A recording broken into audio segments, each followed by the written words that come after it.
Magandang umaga po. Narito na po ang magiging lagay ng panahon ngayong umaga ng Lunes, December 15, 2025.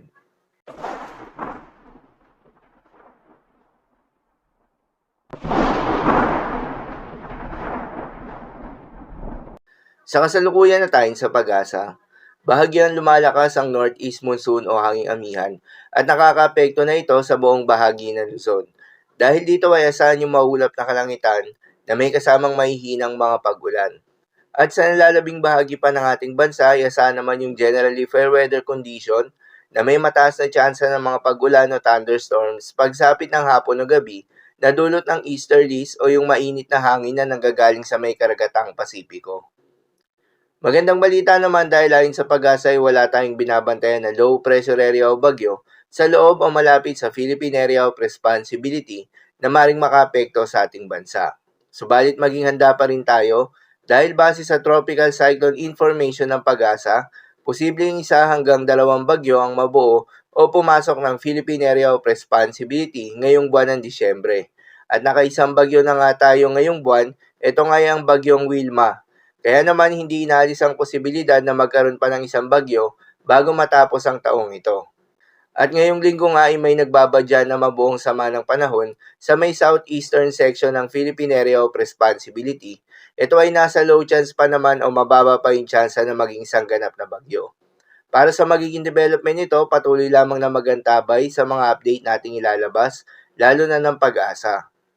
Para naman sa magiging lagay ng panahon ngayong araw ng Lunes, dahil nga sa epekto nitong easterlies, asahan sa Caraga at Davao Region ng maulap na kalangitan na may kalat-kalat na mga pagulan at thunderstorms. Posible ang mga pagbaha o pagguho ng lupa due to moderate to at times heavy rains. Habang sa Apayao, Kalinga, Mountain Province, Ifugao, Cagayan, Isabela, Quirino, Nueva Vizcaya, Aurora at Quezon ay asahan naman yung maulap na kalangitan na may kasamang mahihinang pag-ulan. Dulot naman yan ng northeast monsoon. Habang sa Visayas, Bicol Region, Mimaropa at nalalabing bahagi ng Mindanao, ay asahan naman yung bahagyang maulap hanggang sa maulap na kalangitan na may kalat-kalat na mga pagulan o thunderstorms na dulot naman ng easterlies. Posible rin na mapagbaha o pagguho ng lupa during severe thunderstorms. Madalas nabobo ang mga thunderstorms na ito tuwing hapon o gabi na nagtatagal ng 1 hanggang 2 oras.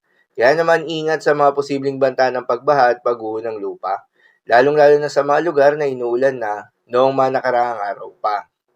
Habang sa Metro Manila at nalalabing bahagi pa ng Luzon, ay asahan naman yung bahagyang maulap hanggang sa maulap na kalangitan na may kalat-kalat na mga mahihinang pagulan na dulot ng northeast monsoon.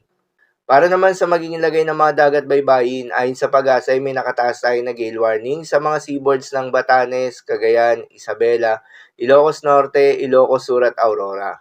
Kapag ganitong may gale warning, pinapayuhan ng ating mga kababayang mangingisda at yung may mga maliliit na sasakyang pandagat na huwag munang pumalaot sa mga nasabing seaboards dahil inaasahan yung maalon hanggang sa napakalon na karagatan. Habang sa nalalabing seaboards ng ating bansa ay asahan naman yung banayad hanggang sa katamtaman ng mga pag-alon. So yun lang po para sa lagay ng panahon ngayong araw ng Lunes. Keep safe everyone.